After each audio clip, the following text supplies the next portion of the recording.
Masa Orde Baru Indonesia 12 Maret 1967 sampai 21 Mei 1998. Pada masa Orde Baru ini dimulai sejak 11 Maret 1966 sampai 21 Mei 1998. Masa Orde Baru adalah sebutan untuk pemerintahan presidensial Indonesia dengan Soeharto sebagai presidennya. Presiden Soekarno sudah tidak lagi menjadi presiden Indonesia sejak tahun 1966, yang menandakan berakhirnya masa Orde Lama dan digantikan oleh kekuatan baru, yang dikenal dengan sebutan Orde Baru di bawah pimpinan Presiden Soeharto. Dan masa depan yang akan kita masuki sudahlah menampakkan gejala-gejala yang menunjukkan akan datangnya masa yang lebih berat. Para menteri pada masa Orde Baru berbentuk 7 kabinet dengan nama Kabinet Pembangunan 1 sampai Pembangunan 7. Namun dalam pelaksanaannya terjadi penyimpangan-penyimpangan fatal bagi bangsa Indonesia, seperti pembatasan hak-hak politik rakyat, pemusatan kekuasaan di tangan presiden dan korupsi, kolusi, dan nepotisme dalam badan pemerintahan. Karena penyimpangan yang sangat berat tersebut, akhirnya kekuasaan Orde Baru berakhir setelah adanya perlawanan rakyat terhadap kekuasaan Soeharto melalui gerakan reformasi.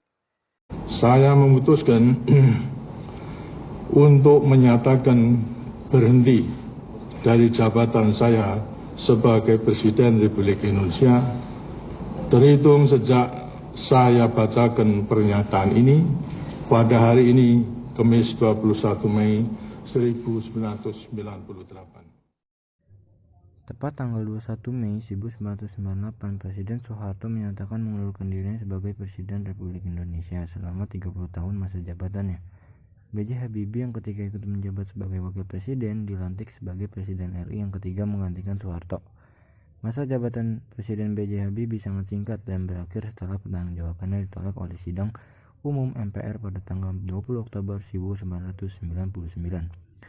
Pada masa Orde Baru terjadi integrasi bekas jajahan Portugis di Pulau Timor, yakni menjadi provinsi ke-27 Indonesia bernama Timor Timur. Saya ingin mengajak masyarakat di Timor Timur dan seluruh rakyat Indonesia untuk menerima kenyataan ini dengan ikhlas, sabar, dan hati yang lapang.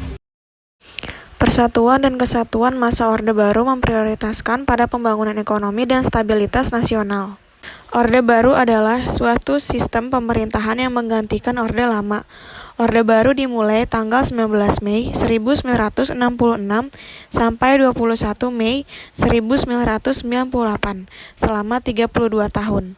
Orde Baru dipimpin oleh Soeharto sebagai presiden.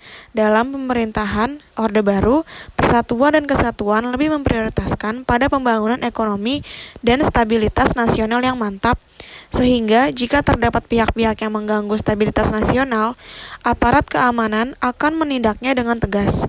Sebab pemerintahan Orde Baru menganggap jika stabilitas keamanan terganggu, maka pembangunan ekonomi terganggu. Jika pembangunan ekonomi terganggu, maka pembangunan nasional tidak akan berhasil. Masa reformasi 21 Mei 1998 sampai dengan sekarang. Masa reformasi terjadi banyak perubahan atau amandemen atas Undang-Undang Dasar 1945 menjadi konstitusi yang bersifat konstitusional. Amandemen ini diharapkan dapat membentuk sistem pemerintahan yang lebih baik dan stabil daripada masa-masa sebelumnya. Amandemen UUD 1945 telah dilakukan oleh MPR sebanyak 4 kali, yakni pada tahun 1999, 2000, 2001, dan 2002.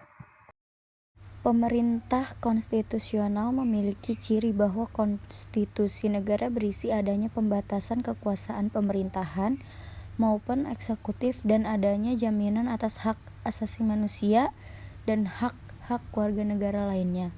Setelah Soeharto mengundurkan diri sebagai Presiden Indonesia dan mulai memasuki masa reformasi, muncul kebijakan yang berhubungan dengan kebebasan politik, seperti adanya kemerdekaan pers, kemerdekaan membentuk partai politik, terselenggaranya pemilu yang demokratis, dan otonomi daerah pada tahun 1999. Lakukannya amandemen atau perubahan pada UUD NKRI tahun 1945 pada masa reformasi ini, termasuk mengenai penyelenggaraan negara. Salah satu tujuan utamanya adalah agar kekuasaan presidenan tidak disalahgunakan sehingga tercapai kondisi kenegaraan yang lebih stabil. Masa reformasi Indonesia mengalami 5 kali pergantian presiden, yakni B.J. Habibie masa memimpin 1998 sampai 1999, Abdurrahman Wahid masa memimpin 1999 sampai 2001, Megawati Soekarno Putri masa memimpin 2001 sampai 2004, Susilo Bambang Yudhoyono masa memimpin 2004 sampai 2014, dan Joko Widodo masa memimpin 2014 sampai sekarang. Nah, pada masa reformasi, bangsa Indonesia akhirnya bisa menciptakan sistem pemerintahan yang demokratis dengan menganut demokrasi Pancasila dan menyusun pemerintahan yang konstitusional sebagai berikut. 1. Ada pembatasan kekuasaan untuk lembaga eksekutif. 2.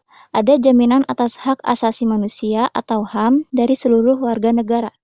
Selain itu, bentuk reformasi lainnya adalah melakukan perubahan alias amandemen atas Undang-Undang Dasar 1945, sehingga bisa membentuk sistem pemerintahan yang lebih baik daripada sebelumnya.